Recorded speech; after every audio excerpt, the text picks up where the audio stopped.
You find men who know that E equal MC square, but they don't know Al-Fatiha. There is knowledge that is mandatory on every Muslim, male and female, regardless of what is the level of your knowledge. معلوم من الدين بالضرورة, of فروض الأعيان. There is no difference in that part of ilm between a scholar and a non-scholar. We all must have that knowledge, men and women, as long as we're Muslims. We must. And there is some knowledge that if some have it, the others do not have to have it. If that knowledge exists with sufficiency. We need electrical engineers and physicists and physicians.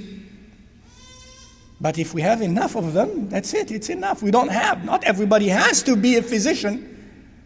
But if my daughter is not a physician, or my son is not a physician, the world crumbles, right?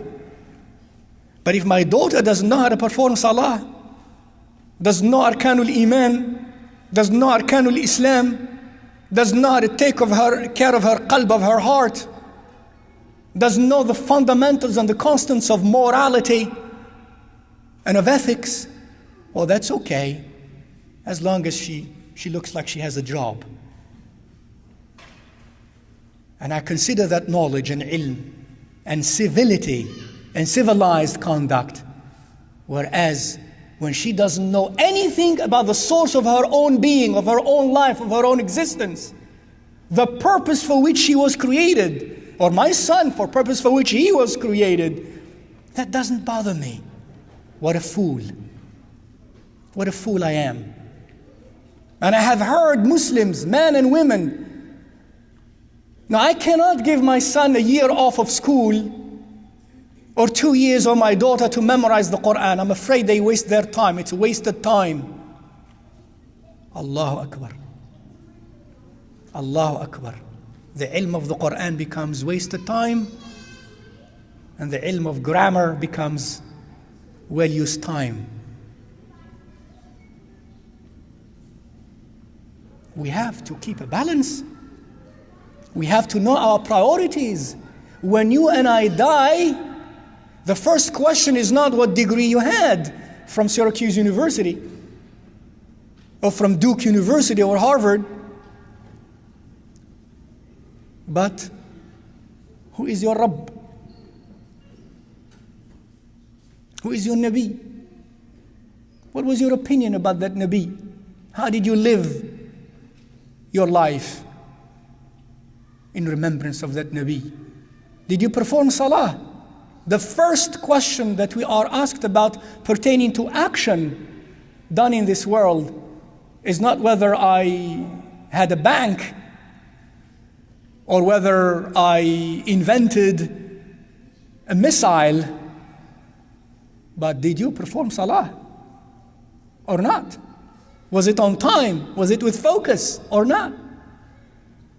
These are questions that take precedence before anything else. Yes, every time we spent in this life, every action we commit in this life, we are asked about it. Why, for what reason, and what were the consequences, and how you did that.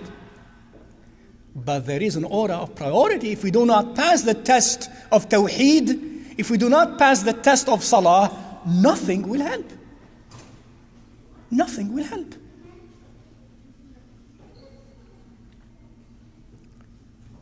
So the angels, the birds, the fish, they all pray for you when you seek ilm, when you seek knowledge. Because at the same time you're celebrating the God that they themselves serve, that the ant and the bees and the birds, they serve and they glorify. Yet at the same time, by seeking knowledge, you are going to give them safety. You're not going to hurt them. Because the ignorant teaches this deen, and the culture of our deen teaches that the ignorant does to his own or her own brother that which an enemy does to another enemy.